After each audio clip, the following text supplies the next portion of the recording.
ඒ channel එකෙන් අනිත් විෂයන් හැදෙන්නේ කොහොමද කියන එක පිළිබඳව කතා කරන්නේ. අපි අද වීඩියෝ එකෙන් කතා කරන්නේ බුද්ධ ධර්මයේ විෂය හැදෙන්නේ කොහොමද කියන එක පිළිබඳව. ඉතින් ස්ක්‍රීන් එකේ වැටෙන දේට වඩා ලොකු දෙයක් මම වීඩියෝ එක ඇතුළේදී කියනවා. ඉතින් වීඩියෝ එක මිස් කරගන්නේ නැතුව හරියට ඇහුම්කන් දෙන්න කියලා මම මතක් කරනවා.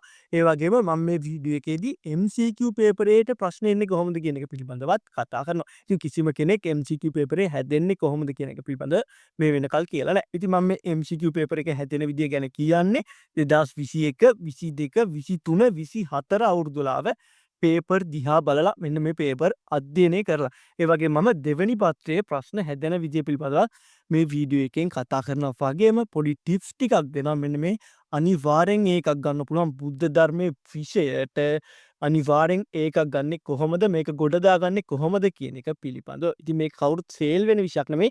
මේකේ ගොඩක් කට්ටියගේ ටාගට් එක තියෙන්නේ ඒකකට යන්න. ඉතින් ඔයත් අනිවාර්යෙන් ඒකකට යන්න නම් වීඩියෝ එක ඉවර වෙනකල් බලන්න කියලා මතක් කරනවා.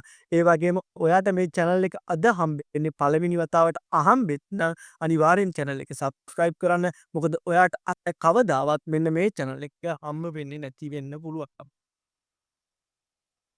පුරුදු විදිහටම මුලින්ම කතා කරමු පේපරේ කොටස් කීයක් තියෙනවද ඒවට ලකුණු හම්බ වෙන්නේ කොහොමද කියන එක පිළිබඳව මුලින්ම. ඉතින් අපිට එක පත්‍රය දෙක පත්‍රය කියලා කොටස් දෙකක් තියෙනවා. මෙන්න මේ එක කොටසට අපිට පැයක කාලයක් තමයි ලැබෙන්නේ. මෙතනදී අපිට MCQ එහෙම නැත්නම් බහුවර්ණ ප්‍රශ්න 40ක් ලැබෙනවා. ඉතින් අපිට එකකට එක ලකුණ දාන්නේ ලකුණු 40ක් ලබා ගන්න පුළුවන් මෙන්න මේ බුද්ධ ධර්මයේ විෂයේ පළවෙනි කොටසට අදාළව. ඉතින් අපි දෙක කොටස ගැන කතා කරද්දී දෙක කොටසට අපිට හම්බ වෙනවා කාලය පැය දෙකක්. මීට අමතරව කියවීමේ කාලයකුත් ලැබෙනවා. ඒ වගේම මෙන්න මේ දෙක පත්‍රය ඇතුලේ අපිට ප්‍රශ්න 7ක් තියෙනවා. ඉතින් මේ ප්‍රශ්න 7න් පළවෙනි ප්‍රශ්නේ අපිට අනිවාර්යයෙන්ම කරන්න වෙනවා. ඒ වගේම අපිට දෙවෙනි ප්‍රශ්නයේ ඉඳන් 7 වෙනි ප්‍රශ්නයට විතර. ඒ කියන්නේ ප්‍රශ්න 6 ඇතුලෙන් අපිට කැමති ප්‍රශ්න 4ක් තෝරගන්න පුළුවන්. ඉතින් එතකොට අපි දෙක පත්‍රයේ ප්‍රශ්න සම්පූර්ණයෙන් ප්‍රශ්න 5කට උත්තර සපයන්න ඕන. අපි අවසාන ලකුණ හැදෙන්නේ කොහොමද කියන එක ගැන කතා කරද්දී අපිට පළවෙනි පත්‍රයෙන් හම්බුණා එකකට එක ගානේ ලකුණු 40ක්. දෙක පත්‍රයේ අපි කිව්වා ලකුණු 60ක් හම්බ වෙනවා කියලා. ඉතින් ඒ 60 හම්බෙන්නේ කොහොමද කියලා කතා කරොත් දෙක පත්‍රයේ අනිවාර්ය ප්‍රශ්නේ. ඒ කියන්නේ පළවෙනි ප්‍රශ්නේ අපිට කොටස් 10ක් පොඩි පොඩි ප්‍රශ්න 10ක් හම්බ වෙනවා. ඉතින් එක ප්‍රශ්නයකට ලකුණු දෙක ගානේ අපිට මෙතන ලකුණු 20ක් හම්බ වෙනවා. ඉතින් අපි තෝරගන්න ප්‍රශ්න 4ට එකකට ලකුණු 10 ගානේ ප්‍රශ්න 4ට ලකුණු 40ක් විදිහට මුළු ලකුණු 60ක් හම්බ වෙනවා මෙන්න මේ දෙක පත්‍රයට. ඉතින් එක පත්‍රයෙන් ගත්ත 40යි දෙක පත්‍රයෙන් ගත්ත ලකුණු 60යි එකතු කරලා අපිට අවසාන ලකුණ ලකුණු 100න් ලබා දෙනවා. උනොත් පළවෙනි පත්‍රයට අපිට පැයක කාලයක් MCQ 40කට හම්බෙන්නේ. ඉතින් එකකට එක ලකුණු ගානේ හම්බෙනවා. ඉතින් මෙන්න මේකට 10 11 ශ්‍රේණිවල සම්පූර්ණ විෂය නිර්දේශයම ආවරණය කරනවා. හැබැයි මේක අපිට සමහර පාඩම් කාණ්ඩ විදිහට කඩන්න පුළුවන්. මෙන්න මේ පාඩමේ මෙච්චරක් ප්‍රශ්න එනවා. මෙන්න මේ පාඩමේ මෙච්චර ප්‍රශ්නයක් එනවා කියලා. ඉතින් අපි ඒක පිළිබඳවත් දැන් කතා කරමු. පිට පළවෙනියටම ලැබෙන කොටස තමයි මෙන්න මේ බුද්ධ චරිතය සහ ශ්‍රාවක චරිත කියන එක. ඉතින් මේකෙන් අපිට ප්‍රශ්න 5ක් 6ක් වගේ MCQ ප්‍රශ්න හම්බ වෙනවා. ඒ කියන්නේ ලකුණු 5ක් 6ක් වගේ මෙන්න මේ බුද්ධ චරිතය සහ ශ්‍රාවක චරිත වලින් ලබා ගන්න පුළුවන්. ඇත්තට මොකද්ද මේ බුද්ධ චරිතය සහ ශ්‍රාවක චරිත කියන්නේ?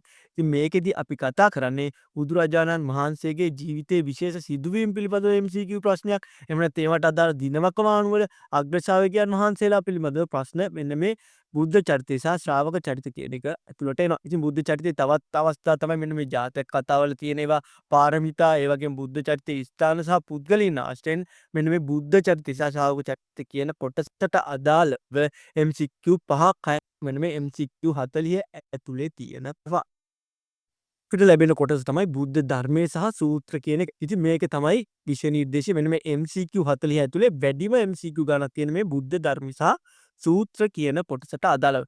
ඉතින් මේකට අපිට ප්‍රශ්න 15ත් 18ත් අතර ප්‍රමාණයක් ලැබෙන්න පුළුවන්. ඉතින් 2021 ඉඳන් 24ට එන පේපර් වල පේපර් වල මෙන්න මේ ප්‍රශ්න 15ත් 18ත් අතර තමයි ප්‍රමාණයක් තිබිලා තියෙන්නේ. ඉතින් මෙන්න මේ බුද්ධ ධර්මයේ සහ සූත්‍ර කියන්නේ මොකක්ද කියලා කතා කරොත් මෙතනදී අපිට එන්නේ පටිච්ච සමුප්පාදය, චතුරාර්ය සත්‍ය, කර්මය, නිර්වාණය, සූත්‍ර ධර්ම සිංහලවත් සූත්‍රය, මංගල සූත්‍රය වගේ මෙන්න මේ වගේන් තමයි අපිට මෙන්න මේ ප්‍රශ්න 15ක් 18ක් වගේ ප්‍රමාණය එන්නේ. ඉතින් අපි මෙන්න මේ ටික පාඩම් කරගත්තොත් අපිට ප්‍රශ්න 15කට 18කට වගේ උත්තර ලියා ගන්න පුළුවන්. ඉතින් මේකට එකකට එක ලකුණක් ගන්න එන නිසා අපිට ලේසියෙම ලකුණු 15ත් 18ත් අතර ප්‍රමාණයකට යන්න පුළුවන් වෙනවා.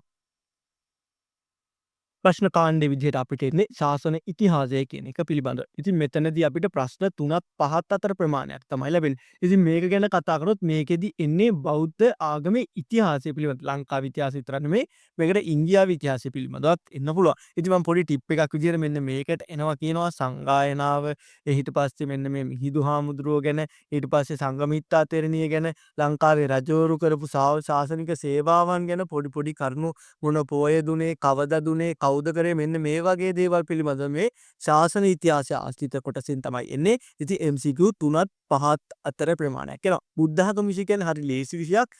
හැබැයි මේකේ අමාරු වෙන්නේ MCQ කොටස. ඒකත් මම මේ MCQ හැදෙන්නේ මොන පාඩම් වලින් කියන එක පිළිබඳව කතා කරන්නේ.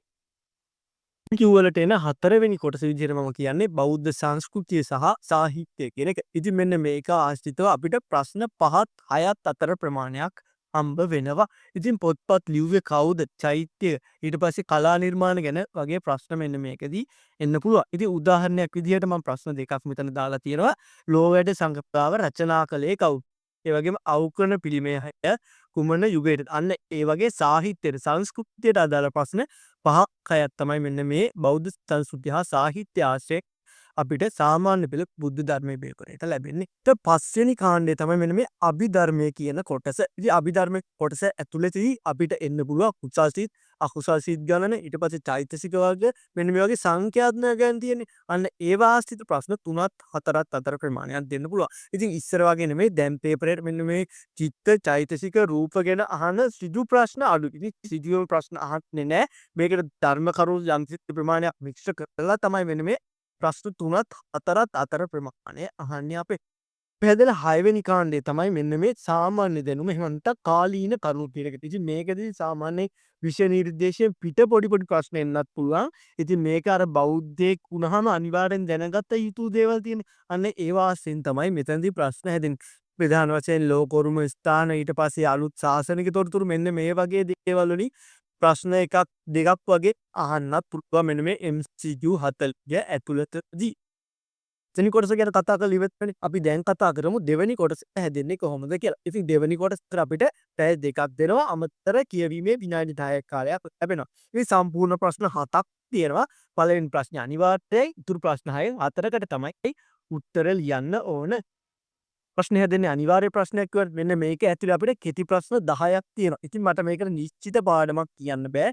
10 11 ශ්‍රේණිය වල සම්පූර්ණ විෂය නිර්දේශයේම කරුණු මෙතෙන්ට අහනවා. ඉතින් මෙතන සාමාන්‍ය ටිප් එකක් විදිහට මම කිව්වොත් ගොඩක් වෙලාවට අපිට පොත්පත්වල නම්, ධර්මශාලාවේ කොටස්, පන්සලේ යංග විහාරස්ථානවල නම්, ජාතක කතාවක් දීලා මෙන්න මේකේ මොන පාරමිතාවටද මෙන්න මේ වගේ මතක තියාගත්ත යුතු දේවල් තමයි මෙන්න මෙතනදී අහන්නේ අපිට මෙන්න මේ ප්‍රශ්න 10 ඇතුළතදී. එතන අංක 2 3 කියලා දාලා තිබ්බට මේක ප්‍රශ්න අංකය පොඩ්ඩක් අහට්ටමේට් වෙන්න පුළුවන්. හැබැයි මෙන්න මේ කොටසෙන් අනිවාර්ය ප්‍රශ්නයක් හැදෙනවා කියලා මට කියන්න පුළුවන්. කොයි කොටසින්ද? ධර්මයේ ප්‍රායෝගික ජීවිතයට ගලපා ගැනීම කියන කොටස. ඉතින් මේකෙදී අපි සූත්‍ර එහෙම නැත්නම් භාවනා ගැන තමයි අහන්නේ. මෙතනදී අහන්නේ සාමාන්‍යයෙන් ඔයාලා ප්‍රධාන වශයෙන් ටාගට් කරන්නේ සමාජ ජීවිතය. ඒ කියන්නේ අපි මේ එදිනදා ජීවිතේ තියෙන්නේ. අන්න ඒ ජීවිතය අපි කොහොමද ධර්මයේ ඇසුරු කරගෙන අපි කොහොමද ජීවිතේ සාර්ථක කරගන්නේ කියන එක පිළිබඳව. ඉතින් මෙතනදී විශේෂයෙන් ගිහි ජීවිතයට අදාළ මෙන්න මේ සූත්‍ර හා භාවනා භාවිතා කරන්නේ කොහොමද ඒක කියන එක පිළිබඳව තමයි කතා කරන්නේ. ඉතින් මම මෙතනදී සාක්ෂි විදියට 2024 ඉඳන් 21ට එනකල් මෙන්න මේ පහුගිය පේපර්ස් වල ආව විදිය ගැන පොඩ්ඩක් කපමු දීලා තියෙනවා. 2024 ගැන කතා කරොත් 2024 දී තාදී ගුණය පිළිබඳවයි අන්න ඒක ජීවිතයට ගලපා ගන්න හැටි පිළිබඳව අහලා තියෙනවා. 2023 ආර්ය අෂ්ටාංගික මාර්ගය සහ ත්‍රිශික්ෂාව ජීවිතයට ගලප ගන්න විදිය පිළිබඳව අහලා තියෙනවා. 2022 ව්‍යග්ගපද්‍ය සූත්‍රය මෙලෝ දියුණුවට සහ පංචබලි සංකල්ප කියලා කොටස පිළිබඳව 2022 දී අහලා තියෙනවා. ඒ වගේම 2021 දී මෙන්න මේ ප්‍රධාන භාවනා ක්‍රම සමත භාවනා, විදර්ශනා භාවනා මෙන්න මේවා ශිෂ්‍ය ජීවිතයට වැදගත් වෙන්නේ කොහොමද කියන එක පිළිබඳව අහලා තියෙනවා. ඉතින් මෙන්න මේක අපිට අනිවාර්යෙන් එන ප්‍රශ්න. මට ප්‍රශ්න එන තැන හරියටම කියන්න බැන්නත් අනිවාර්යෙන් ප්‍රශ්නයක් එනවා කියන එක පිළිබඳව අනිවාර්යෙන් කියන්න පුළුවන්. ඒ නිසා අනිවාර්යෙන් ව්‍යග්ගපද්‍ය, සිංහාලෝවාද, මංගල, ඊට පස්සේ පරාභව කියන මේ සූත්‍ර 4 බලා ගන්න. ඒ වගේම භාවනාව සහ ආර්ය අෂ්ටාංගික මාර්ගය කියන කොටස බලා ගන්න. ඉතින් මේ වගේ අනිවාර්යයෙන්ම ලකුණු 10ක ප්‍රශ්නයක් එනවා ඔයාලට. ප්‍රශ්න අංක 4 අපිට ප්‍රශ්න අංක 4 බොහෝ වෙලාවට ඉන්නේ ධම්මපදය ආශ්‍රිතව. ඉතින් ධර්මපදය ආශ්‍රිතව අනිවාර්යෙන් ගාථාවක් සම්පූර්ණ කරන්න එනවාමයි. ඉතින් ප්‍රශ්න අංකේ තියෙන දන පොඩ්ඩක් වෙනස් වුණොත් මේ ගාථාවක් සම්පූර්ණ කරන්න අනිවාර්යෙන් එනවාමයි.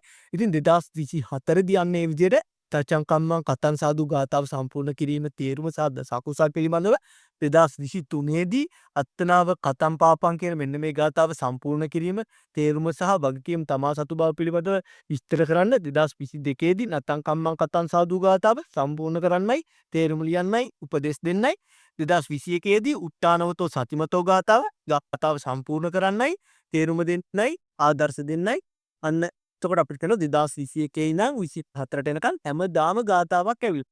ඉතින් අනිවාර්යෙන් මේ අවුරුද්දේ ඉදිරි අවුරුදු වලත් ගාථාවක් එනවාමයි. ඉතින් අපි පොතේ තියෙන ගාථා ටික පාඩම් කරගත්තොත් අනිවාර්යෙන් ලකුණු 10ක් ගොඩ දා ගන්න පුළුවන් වෙනවා.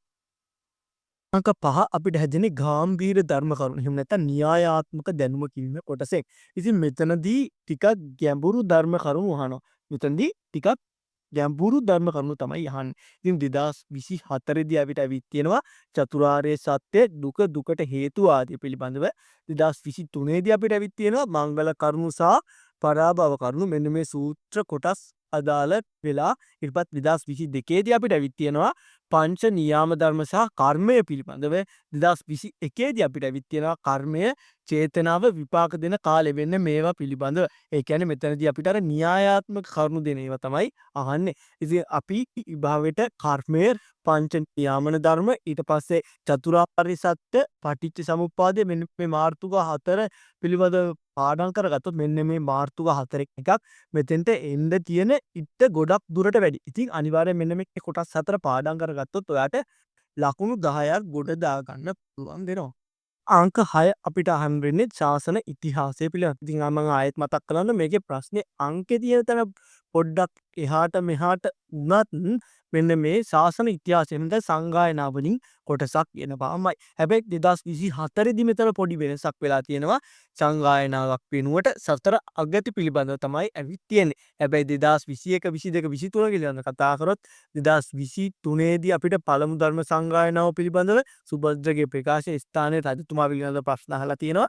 2022 දී දෙවන ධර්ම සංගායනාව පිළිබඳව හේතු මූලිකත්වය සහ ප්‍රතිඵල පිළිබඳව අහලා තියෙනවා. 2021 දී අපිට තෙවන ධර්ම සංගායනාව හේතු මූලිකත්වය සහ ප්‍රතිඵල පිළිබඳව අහලා තියෙනවා. ඉතින් 2024 දී විතරයි මෙන්න මේ අපිට අගති කියන එක පිළිබඳව යවුවේ. ඒ නිසා අපි සංගායනා 3 ගැන කරුණු බලාන ගියොතින් අපිට මේ අවුරුද්දෙත් ගොඩක් දුරට ඉදිරි අවුරුදු වලත් ගොඩක් දුරට මේකෙන් ප්‍රශ්නයක් එන්න තියෙන chance එක වැඩි. තුරකහත එහෙම නැත්නම් අවසාන ප්‍රශ්නේ පිළිබඳව කතා කරොත් මෙතනදී අපිට එන්නේ කෙටි සටහනක් කියන්නේ. මේක ගොඩක් කට්ටිය තෝරගන්න මාතෘකාව. ඉතින් මෙතනදී අපිට මාතෘකා 4ක් දෙනවා. මෙන්න මේ 4න් අපිට 2යි තෝරගන්න ඕන. ඉතින් මේකේ එන මාතෘකා ප්‍රධාන වශයෙන් වර්ග 3කට කඩන්න පුළුවන්. අපිට පළවෙනි වර්ගයේ විදිහට චරිත පිළිබඳව කියන්න පුළුවන්. ඒ කියන්නේ අනගාരിക ධර්මපාලතුමා, දුටු ගැමුණුතුමා, රේරුකානේ විමල ධර්ම මාහිමිපාණන්, ඊට පස්සේ වැලිවිට සරණාකර හාමුදුරුවෝ මෙන්න මේ වගේ කට්ටිය. ඒ කියන්නේ චරිතයක් පිළිබඳව පළවෙනි වර්ගයේ විදිහට මට කියන්න පුළුවන්. දෙවෙනි වර්ගයේ වෙන්නේ කලා ශිල්ප කියන එක. ඉතින් වටදාගේ ඊට පස්සේ මහනුවර යුගයේ චිත්‍ර කලාව, බුද්ධ ප්‍රතිමා, සඳකඩ පහන, වාහකඩ වගේ මෙන්න මේ කොටස් එන්නේ මෙන්න මේ දෙවන වර්ගයට අදාළව. ඉතින් තුන්වෙනි වර්ගය වෙන්නේ ධර්ම කරුණු. ඒ කියන්නේ විචිකිච්ඡ නීවරණ, ත්‍රිලක්ෂණය, වීර්ය පාරමිතාව, සම්මා වාචා, සම්මා ආජීව. මෙන්න මේ වගේ කරුණු තමයි මෙන්න මේ තුන්වෙනි වර්ගයට එන්නේ. ඉතින් ප්‍රශ්න අපි කිව්වා මෙතන වර්ග 4ක් තියෙනවා කියලා. වර්ග 3ක් තියෙනවා කියලා. හැබැයි මේකේ අපිට දෙනවා කිව්වා 4ක්. ඉතින් අනිත් එක අපිට ආම්බු එකක් විදියට දෙන්න පුළුවන්. ඉතින් මෙතන මම ආයෙත් මතක් කරන්න ඕනේ මෙන්න මේකේ අපිට අර ප්‍රසිද්ධ රජවරු ටිකයි හාමුදුරුවෝ ටිකයි පාඩම් කරගත්තා නම් කලා නිර්මාණ වටදාගේ සඳකඩ පහක වගේ දේවල් පිළිබඳව බලාගත්තා නම් මෙන්න මේ මාතෘකා දෙකෙන් අනිවාර්යෙන් එනවනේ. අන්නේ අපි වර්ග දෙකක් බලාගෙන ගියා නම් මේ ප්‍රශ්නෙට ලේසියෙන්ම උත්තර ලියලා ලකුණු 10ක් ලබා ගන්න පුළුවන්. ඉතින් මොකක් හරි දෙයක් ඉගෙන ගත්තා කියලා මම හිතනවා. ඉතින් වීඩියෝ එක හොඳයි නම් ලයික් කරන්න, channel එකට අලුත් නම් channel එක subscribe කරන්න, වීඩියෝ එක ගැන අදහසක් comment එකක් විදිහට තියලා යන්නත් අමතක කරන්න එපා කියලා මතක් කරනවා. ඒ වගේම අපි මේ channel එකෙන් කරන්නේ ගණිත විෂය පිළිබඳව ප්‍රශ්න සාකච්ඡා කරන එක ප්‍රධාන වශයෙන්.